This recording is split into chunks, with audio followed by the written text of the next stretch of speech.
Esta escultura de caliza blanquecina alcanza una longitud de 114,5 centímetros, una altura de 61 centímetros y un grosor de 23 centímetros. Fue encontrada en 1921, junto con otras dos piezas, cuando se realizaban las obras de la carretera que une Montilla con Nueva Cartella, a 6 kilómetros de esta última población. Una de las esculturas fue destruida y de otra solo pudo salvarse la cabeza, que ingresó junto con el ejemplar aquí descrito en el Museo de Córdoba el 4 de mayo del mismo año. Se desconoce totalmente su contexto arqueológico. Se trata de una escultura zoomorfa datable en torno al 450 a.C., de factura ibero-turdetana, que se ha identificado con un león tumbado sobre sus patas con las fauces abiertas en actitud amenazante. Su hallazgo ha inducido a pensar que existió en las proximidades de Nueva Cartella un taller escultórico ibérico caracterizado por su tendencia a la esquematización y geometría de las formas, presentando el hieratismo y frontalidad del arte ibérico. Esta obra, la más importante encontrada en la campiña, se conserva en el Museo Arqueológico y Etnológico de Córdoba. El león está echado y le faltaban la mandíbula inferior, parte del pecho y las patas delanteras, que han sido reconstruidas posteriormente tomando como modelo una garra derecha del mismo león, una cabeza procedente del mismo yacimiento y las patas delanteras del león completo del Cerro de Minguillar, de Baena, hoy en el Museo Arqueológico Nacional de Madrid. El león presenta las fauces entreabiertas, figurando los labios por medio de tres pequeñas molduras horizontales en relieve, que se unen formando ángulos en el eje central superior de la boca. La dentadura posee unos caninos muy desarrollados, dos en cada lado de la mandíbula superior y uno en la mandíbula inferior, unidos entre sí. Incisivos, premolares y molares son rectangulares, formados por dos cuerpos inferior y superior y con una incisión longitudinal en su superficie superior. La lengua cuelga por la parte delantera de la boca hasta el límite inferior de la mandíbula. El morro es redondeado, uniéndose casi el extremo del hocico con el ángulo central del labio. No se indican las fosas nasales ni los bigotes. El tabique nasal se destaca en relieve con relación al resto de la región facial, abriéndose en la zona frontal y rodeando la cara hasta la mandíbula inferior, como señalando un primer indicio de melena, que ocuparía esta zona y el cuello ventral. Los ojos son grandes y amigdaloides, distinguiéndose la órbita propiamente dicha del párpado, y estando este representado para una nervadura que enmarca el ojo. Los lagrimales están señalados por pequeños motivos vegetales de incisiones oblicuas. El trazado de la melena, de forma esquemática, recuerda a los dibujos de los vasos ibéricos. Esta melena se concibe como un casquete que cubre la zona del cuello dorsal y de la cruz, quedando enmarcada su parte posterior por una línea en resalte. Consta de un primer cuerpo de 12 bandas de líneas paralelas que enmarcan otras transversales a las primeras, más cortas. En este cuerpo se incluyen las orejas, que son lanceoladas y puntiagudas. Están pegadas a la melena, formando su arranque que parte de aquella y decorado igualmente por líneas paralelas y cortas. El interior del lóbulo se ha representado por pequeños triángulos de cuyos vértices salen dos listones que se unen con el extremo de la oreja, dejándolo dividido en tres partes.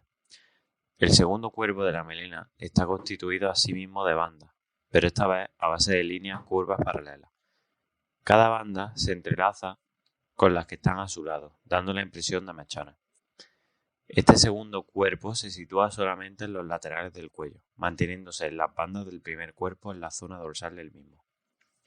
Los miembros son muy esquemáticos, estando los anteriores perdidos a la altura del antebrazo. En esta escultura se conserva una garra, la derecha, que, aunque fracturada, presentaba 3 dedos y que ha sido reconstruida con 4 a la vista del león de Baena. Descansa sobre un plinto en cuyo vértice se sujetan las uñas. La escultura presentaría en su parte delantera al menos un plinto, siendo los brazos parte del mismo. La zona del vientre está claramente marcada por un rebaje de la piedra, formando ángulo con el costillar. Las ancas están muy dañadas, al igual que los miembros posteriores que estarían recogidos bajo el vientre, aunque no en contacto con él. La cola se introduce bajo el cuerpo, descansando su extremo sobre la pata posterior izquierda, aunque esta zona también está fracturada. Esta escultura de bulto redondo mide 187 por 62 por 40 centímetros y puede fecharse entre 250 a 200 años a.C. Procede del yacimiento de Torre Paredones, Baena, Castro del Río. Esta escultura está esculpida en caliza de color beige grisáceo de grandes dimensiones y fragmentada. Esta escultura carece de cabeza, lo que dificulta su identificación. La figura se presenta en pie, destacando por su hieratismo y frontalidad.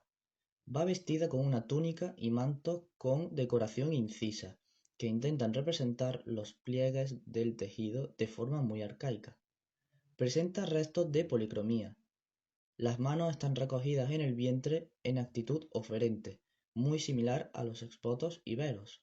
Se ha identificado como parte de un ritual de carácter religioso y funerario.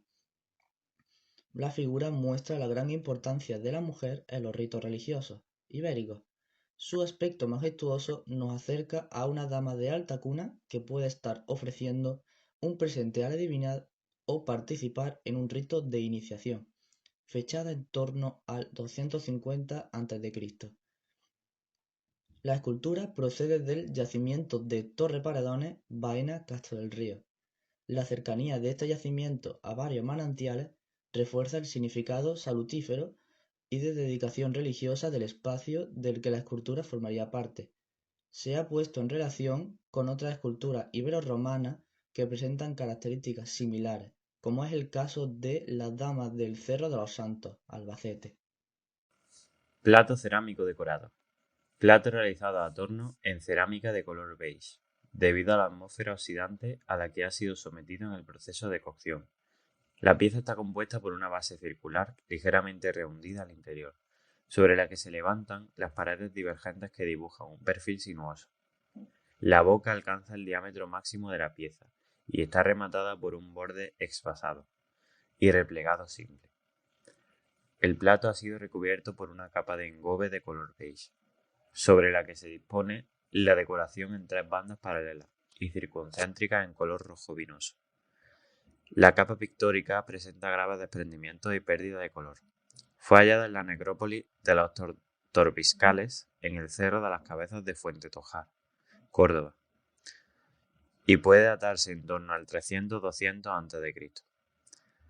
En torno al siglo V a.C. comenzaron a llegar cerámica griega a la península ibérica, que pronto empezaron a imitar los diferentes pueblos afincados en ella. Las producciones cerámicas de Iberia de imitación griega eran de una calidad inferior y notablemente. La Dama ibero-romana es una escultura que mide 60 por 55 por 25 centímetros. Es de la época Julio-Claudia y procede de los Castellares, Puente Genil.